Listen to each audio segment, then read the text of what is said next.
All right, we are recording. Hello, everyone. This is Caleb Guilliams, and I feel like a mini failure because as a millennial, I totally flopped on Facebook Live. So we are doing this on Zoom, but you will see this hopefully on Facebook if I can figure out how to post it to Facebook. I am here with Chuck Kissay.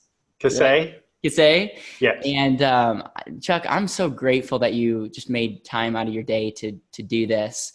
Obviously, the people that are going to be listening to kind of our conversation are going to know kind of what a big deal you are. And I'm just really grateful that you took time out of your busy schedule to be with me. And I'm excited to pick your brain. And I know there's some very exciting things coming up on the horizon. So thank you. Yeah, absolutely. It's great to be here. Thanks. So what I'm going to do is we've done some work together and we have some mutual friends, and I've kind of put together a bio that you've helped me. I've kind of added my little twist. But before I kind of read your bio, I want people to know this. Working with you has been super, super special because yes, you are a rocket scientist. You're incredibly smart. You've done a lot throughout your life, but you care about people. And it's really evident, people are going to pick up on this in just the way that we communicate, but it's really evident in the way that you talk to people, the way that you ask questions, and your caringness. And, you know, I'm really selective on who I work with, who I spend time with, and I'm a better advisor. I'm a better person because of you. So thank you. And now I'm going to actually read the credibility that backs that up. So today I'm speaking with a good friend of mine, Chuck.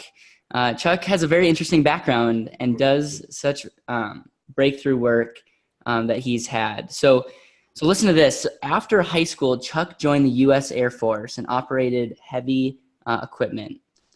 Tractors, bulldozers, cranes, even 18-wheelers, which, by the way, I don't know what an 18-wheeler is, but it's a lot of wheels. Dump trucks, snow trucks, and all that. After the military, he went to college, ending up with a degree in math and computer science and a bachelor's degree after the military. He went on to college, ending up with the degrees in math and computer science and bachelor degree in aerospace engineering. He's actually was a rocket scientist, which there's a lot of jokes that we say with that. During his military and college years, he both jumped out and learned to fly a personal aircraft. He's a published author and a photographer, having detailed photography documented a week-long journey on the USS Constellation aircraft carrier from Hawaii to San Diego. Before Chuck finished his education at USC, he began working in the aerospace industry as a flight control systems engineer. Then, in interesting turn, he left aerospace behind and became a very high-end custom home builder and remodeler in Silicon Valley, with his final project selling for over $22 million. After home building, Chuck became a stockbroker / registered investment advisor and had licenses for insurance, real estate, and other investments. And then Chuck operated his RIA from 1999 to 2008. I won't tell you when I was born, but putting a little age. Then he dropped all of his licenses and designations to become a coach to high net worth families, working closely with each family member and their supporting advisory team. He is a certified coach with Clarity International and has 8 years of psychology internships and has a fitness trainer certification in Loving Your Core Movement and Nervous System Training Model. He is a past board member of the George Carl Foundation and is currently a founding director of is it Mystic Arts Foundation? Mystic Arts Foundation. Mystic Arts Foundation. Chuck currently coaches, consults, and mentors successful business founders and their families and the advisors and supports them.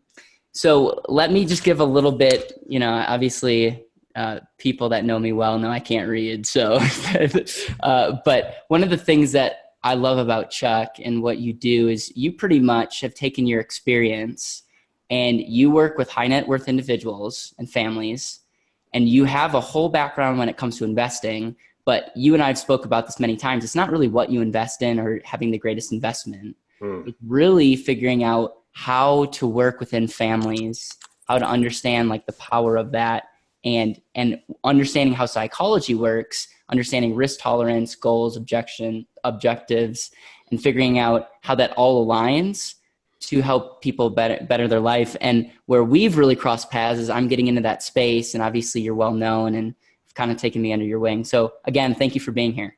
Yeah, absolutely. And you read just fine. So thanks. None of that's not the most important part. The most important part is what we're doing right now, the connection. Right. You're totally right. And the exciting thing is, you have something that you're kind of spinning off that I want to kind of pick your brain about in helping other advisors, like as it relates to, and hopefully we're going to pick that apart as well about what you're doing kind of in this mastermind to other advisors. But really the goal of tonight is I want to pick your brain as it relates to when you're sitting down with a high net worth family, what kind of things you're thinking about and what kind of things you go through. Sure. And I want to get a little bit of insight on the mastermind, because I know there's a lot of people that I know that could benefit greatly from that. Great. So that's a great question. Before we go into the question, I want to do something real quick. There's this thing that I read recently, and I told you this the other day, but I want to say it here so that it gets out to the public. I think every 18-year-old should get this when they leave high school. And in fact, I think there's a large contingent in the financial community that would benefit from reading this as well. So what you teach in here is straightforward, easy to understand. The metaphors are great, helping people really understand how they can actually save money and spend money at the same time. What an interesting concept. And grow their wealth in a way that puts them in power, which is really important for people. I think that's one of the biggest things in the work that I do is making sure that my clients have their own power back, right? It's not handed off to someone else. But this is really exceptional, Caleb. You've done a great job with it. And I love the tool. I have used this tool for years. That's amazing. When I was in the business, that was one of the things. I could spend hours on the whiteboard explaining it. It was great. Lots of fun. Wow. And one of the things that's been very interesting about that is watching the clients, years later. I know that several of them have switched to advisors that have actually had them close out that particular strategy. Only because the advisors don't understand it, which is why I say I think that the financial community would benefit as well. In fact, I had a random call from a financial advisor today that I haven't talked to in 9 years, and I had her on your website ordering her book. So, Wow. So that's how I feel about the book, and really nice job. Really Thank you. That means so much coming from you. Thank you so much. You're welcome. Yeah, absolutely.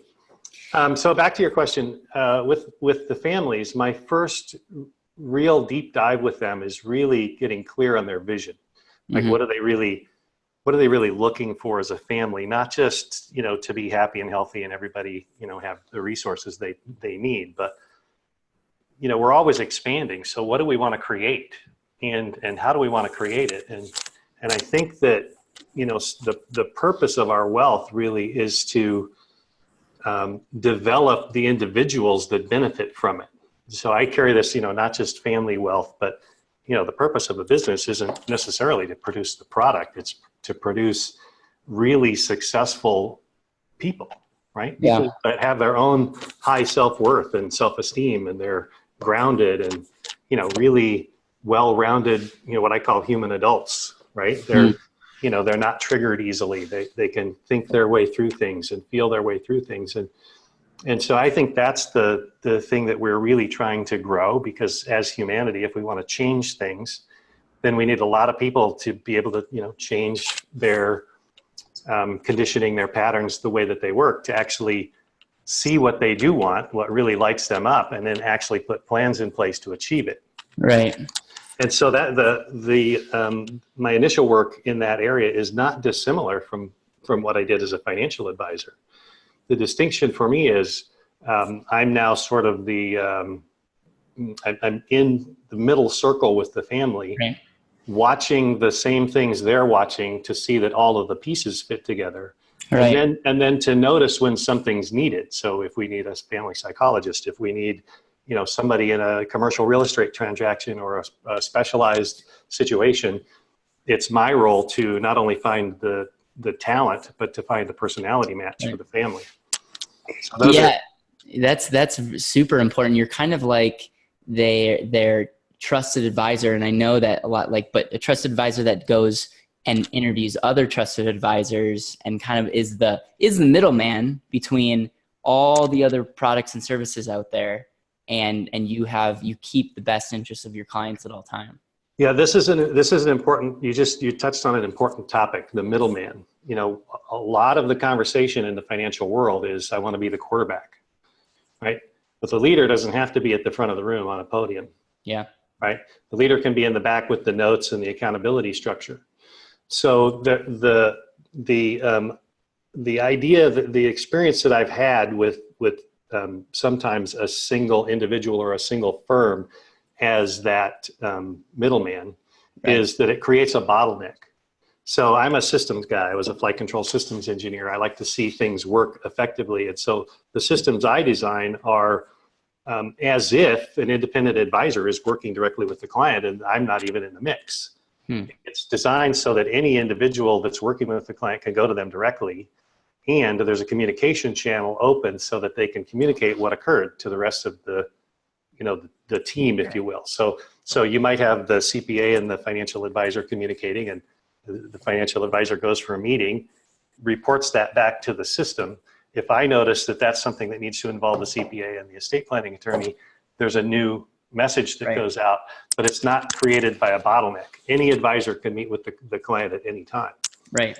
Without having to go through some, center gatekeeper, if you will. Right. You talked about the first thing about creating their vision. And that's one thing that I try to really get clear on. I call it finding your why. Really, how do you do that with people it's probably the same whether you have $100 to your name or 100 million, but what's the techniques from psychology that you get clear on before you talk about any products? Well, so the general sets of questions involve really everything from relationships to how do we want relationships to work between us and our advisors, but more in the ideal sense of really looking at what you want your ideal day to look like. Right. And so one of the first things I recommend to people is taking a 3 to 4 hour time frame out in nature somewhere and writing out my ideal day. And it could be, for this week, it could be for 3 years from now, it could be however you want to see it. But as you go through that, it's not just about saying, okay, I woke up, I went to the beach, I ran on the beach, I did a workout. It's not about the specifics of the description. It's about how do each of those stages during your day make you feel, right? Because the thing that we're out of touch with in this pretty much Western culture and a lot of the world is being really tuned in to how we feel about things. So we can think something is great and we go and do it. And if we stop, we might say, well, that doesn't really feel as great as I would like it to feel. Well, that's a clue to how do I want to feel? And what do I need to do to feel that way, right? So if we're in our day, ideally, and we've listed out our ideal day, and we get to a place that says, let's say we're talking about the 10 a.m. section of your day. I feel really good working at my desk. I'm very awake and alert and that sort of thing. Well, if it's 10 a.m. and you're at your desk and you're not any of those things, that's a clue. You're not living your ideal day now. So what can you do? Maybe you need water or food or just to stand up and walk around or to have a conversation with somebody that can, help you see something that you might be struggling with or whatever. So it's really about not just getting clear with what we want to achieve or accomplish, but how do we want to feel when we're doing those things? And to me, when I start, it always starts with the family leadership, if you will, or the leadership of the situation, but down to the individual. So if it's a husband and wife I'm working with, I'll have many, many, many hours of interviews with each one to discover this deep vision. And the training that I've had allows me to, sense and feel what's going on for them. Plus we all have indicators. If I said to you, how do you feel when your light's on? people have a, kind of an idea that if I'm really lights on, I'm lit up about something, you can tell that we're interested in the conversation because of our facial features and the way that we actually light up about having a conversation. Well, those are clues and great things to learn, so that as you sit across from your client, if you have a conversation with them and you see their lights go out, something's wrong. Then you have a chance to go, oh, what just happened? Yeah. Right? What just occurred there? Like, I know that I heard the answer that you said, but the energy behind it isn't a match. Yeah. That, I think that the energy that is really, really key. And it's so, I think in our business, it's one thing to know like all the right strategies and processes. I mean, you even referenced my book. You can know that and that can be the best for the client. But if you're in a room and you're explaining something and the energy's gone, there's something wrong. And yes. I think the self-awareness of being able to sit back from a psychology point of view and be like, okay, obviously there's a disconnect, and it might not be about the strategy. It might be about the person. There's so many things that go into, someone's wealth. And I think that's super, super cool that you're like looking at that. And you're the first person I've talked to be like, mentioning how you feel throughout the day. We're always focused on the result that you get, but we discount one of the greatest things in our life, and it's experiencing life in general. It is. That's really what we're here for. We can accumulate all kinds of things that we don't get to take with us. Yeah. So we're here for the experience of life. And so how do I want my experiences to feel? Do I want earning money to feel great? Do I want, playing at the beach to feel great? Do I want raising children to feel great? And how do I, train that into the other generations? How do I incentivize them to want that same thing, to want to feel good all the time? You think about what that does with employees in a company or family members, right? They want to be there, right? Mm-hmm. Because it feels good to be there. So why not be in places that feel good? Yeah. All right. Next question.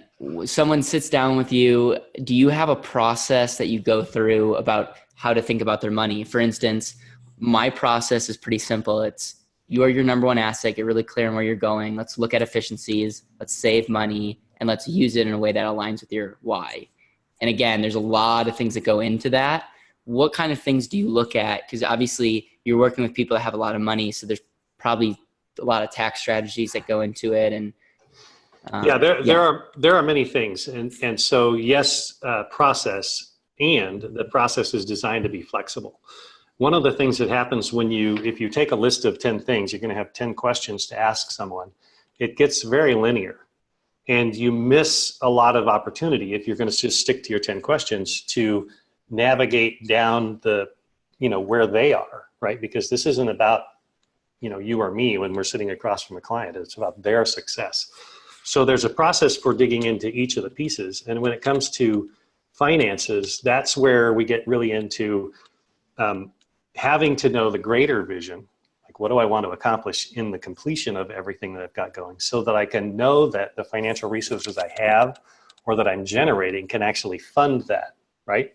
So if I want, 15 estates around the country, I have to have a certain amount of resources to build 15 estates. So do I have that, right? Let's just take a look. Now that's an extreme kind of an example, but you see what I'm pointing at is I want to know that the resources that I have can fund what I see in my head as my vision. And if they can't, then we can look at, well, how do we make up the gap, or how do we get the vision to fit with the reality of the resources?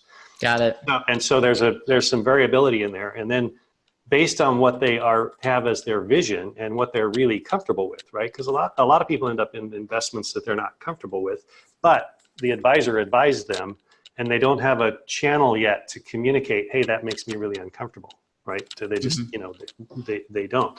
So it's up to us in the advisory side to ask the questions, what are you comfortable with, right? What can we be in that will let you sleep at night, right? That's really the thing. And it's interesting, the more wealth you get, the less,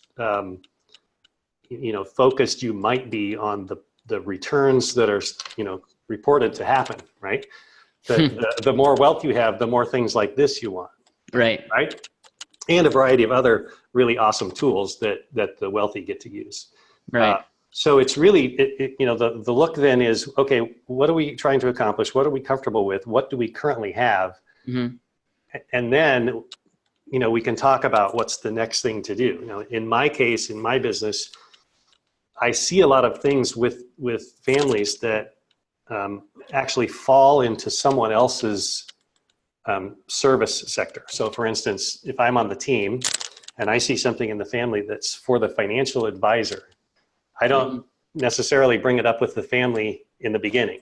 I will sit down with the financial advisor, have a long conversation about what I see and what the decisions might be and what we would present and why. And then if it's something that references the financial portfolio, the financial advisor presents it, because Right. I'm not licensed. Right. And so, and I intentionally not licensed. I'm not licensed because it allows me to look across every potential investment piece and have an opinion about every one. But I can't make a recommendation like, buy Microsoft or buy Apple, because that would be against the law. And I don't follow those things that closely to be able to say that anyway. Well, and the key thing is you have those licenses, so you know a ton about it, but you're staying, and that's, I think, the importance of spending hours interviewing maybe the spouses, the family, and getting really deep, whereas someone that maybe is doing insurance or investing or real estate might not take that time, which is, by the way, not everyone has that much time to spend solely with their with the person that they're serving. And so that's super cool that you get that. What's been like the light bulb moment for you when you've worked with people that it's like, oh wait, this makes so much sense?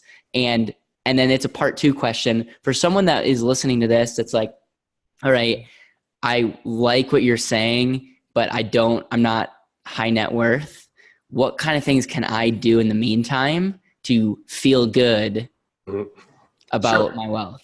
Sure. I'd love to have, I want to answer the second part first. Okay. Right. So the first thing that you can do if you aren't a high net worth client is read this book and follow what's in the back, right? And if you need help with that, Caleb can tell you who you can talk to about that.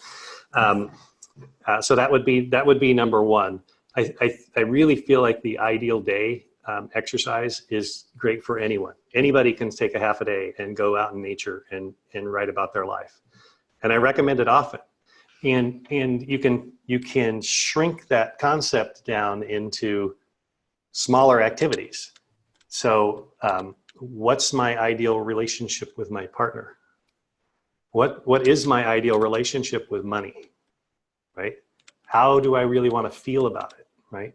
Do I want to feel agitated when it looks like I don't have enough in my bank account? Do I want to feel great only when it's, really full? Like, how can I feel really good wherever I'm at, because this is where I'm at?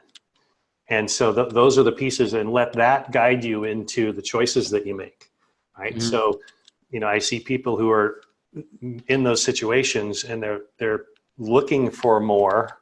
And so they do, crazy things like buy Iraqi dinar or, things that have this speculative, but not really risky aspect to them. But that's not really building how you really want to feel about your money, right? You don't really want to feel like, hey, there's a shot at something. You want to feel like, I'm really comfortable knowing what I'm up to and how I'm growing and how I look at it. Right. So once you tune back into the feelings, then you move away from the way the brain thinks and responds to opportunity. Right. So that's what I would say is the simplest thing to get started, for somebody who's growing, right? Yeah. And strategies like what you've provided, show much more information beyond the strategy in the book, right, on ways to think about how you're spending your money and what's happening when you use it. Right. Right. Well, I appreciate that. And this concept of the ideal day is somewhat new to me, and that alone is going to help my practice for sure. Okay. Let's transition, or do you want to answer the part two of there's so many aha moments, right? But one of the biggest ones for me was, we hear this in the community of advisors of wanting to be the trusted advisor, right? But if you do a really great job getting to know your client, understand your client, and you deliver a product, let's say you're an insurance salesman and you deliver, the right insurance product to a customer.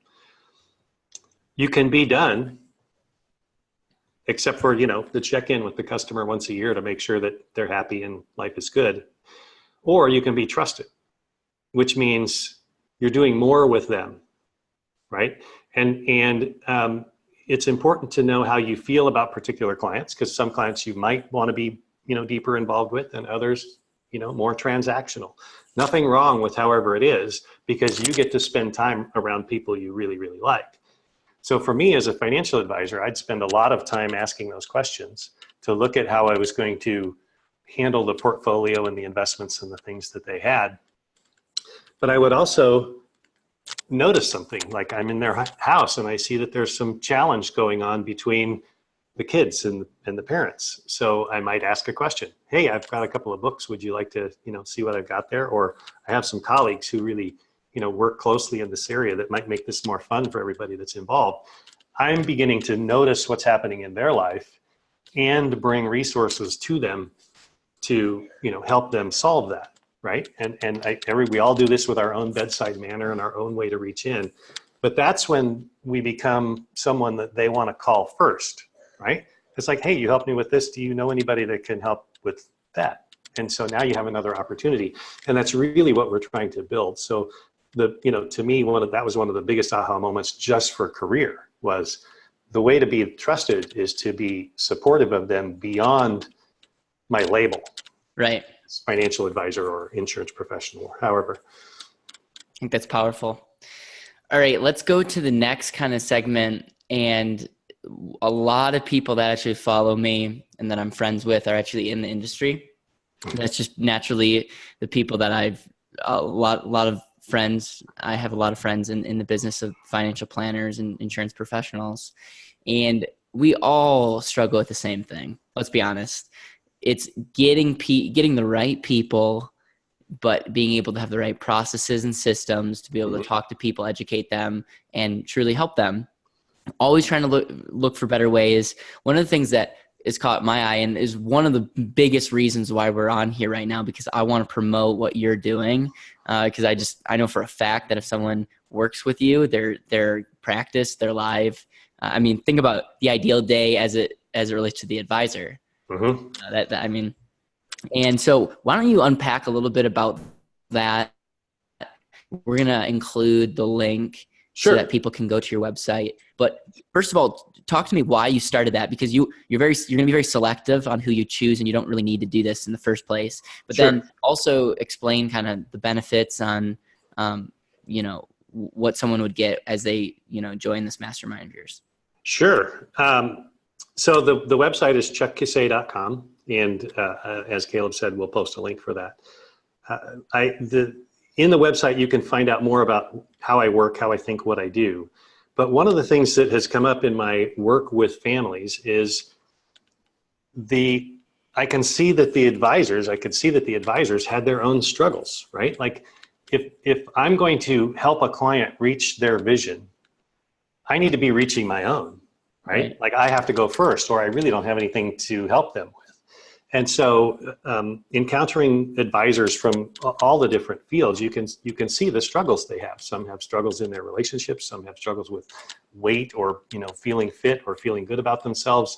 There's just a variety of things that as you learn your own feelings, you can sense and see in others, and you can ask those questions. And we, the advisor side, get a chance to go and communicate separately. And in those meetings, I get to ask them the same sorts of questions. How's life working for you? What's your relationship like at home? How do these things work? And so out of that conversation comes the need, as I work with high net worth families, for advisors that understand how to do this, how to, engage and understand what's happening with a family outside of their label, again, outside of the financial advisor label. And so what I created is a mastermind, which is for 6 financial advisors. This first one that we're doing, it's 6 months long. The mastermind part, if most people are familiar with mastermind, is where we have group conversation, like Vistage or one of those sorts of organizations. So we'll have group online conversation about business development primarily, some in the group about what I'll call the personal development aspect of it, like really living into your own vision. But then in the 6 months, we'll have 2 separate individual calls with each advisor specific for coaching on whatever is up for them. And those calls will be 60 to 90 minutes probably, and there's exercises in between. Like, this is subjectively testing and experiencing a life that works for you as a financial advisor, right? So I want life to be exciting and fun for everybody that's around me. So let me train them to do that. Yeah, you're doing the same thing that you did with the high net worth families, but transitioning it into high performing advisors. Yes. That's incredible. Yes. And the look really is, how do we bring this into our business? How do we bring these practices in? Right. And when these things come up for me, I usually end up, doing a gigantic mind map so that I can see how all the processes and systems work. And I like to show those things to the advisors that are interested. Yep. There's tailoring in this because everybody has their own gift and the way that they deliver it, right? So my philosophy is, you're a gift just by existing, and I'm a gift just by existing. And through life and family and the things that go on, we learn some other gifts that work with our natural personality and our style. I want everybody working in that space. And so, there might be an exercise that would be great for you, but not for somebody else in the mastermind. And so that's why we have the personal coaching calls. So that can be really tailored.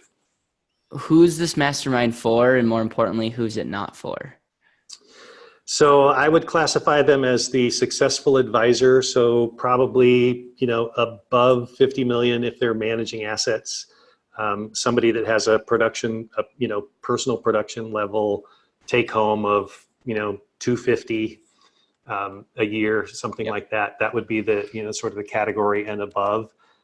In the mastermind, my selection process will be designed so that whoever the 6 that are selected will be a great match for each other. So there'll be some people that are above you to sort of, point you in a business sense towards those sorts of things. Right. But that's really what I'm looking for with the program. So, we could have 6 applicants. Not everybody would, be selected because there's a process. I'm going to do a long interview with the applicants just to see, because I want to get into some of these questions ahead of time. And this is the thing that I've always done. Every time I'm on a conversation with someone, I think of it as a coaching call. Yep. Right. And so even if it's someone who is not appropriate for the mastermind, Yep. there is probably something that can be implemented or looked at that will improve what they're up to. And I'll say this right now, even if the mastermind's not for you, if you get the pleasure of speaking with Chuck, your life will be better off because of that. And I sincerely mean that. Thank you. That's awesome. Yeah, it's really important to me to begin to shift how money affects us, right? People are well aware of wealthy families, and they don't have to be wealthy families to see dysfunction because of money. And it really doesn't have to be that way.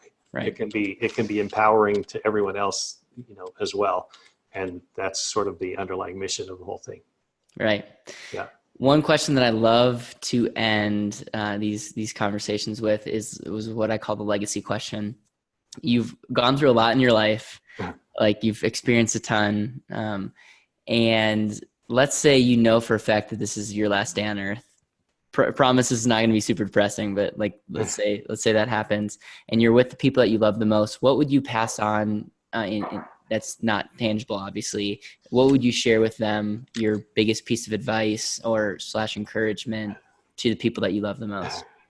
So this is going to sound a little bit, crazy, but one would be go to Burning Man. There is a cultural phenomenon happening that is so impactful that there's a Smithsonian exhibit about it right now.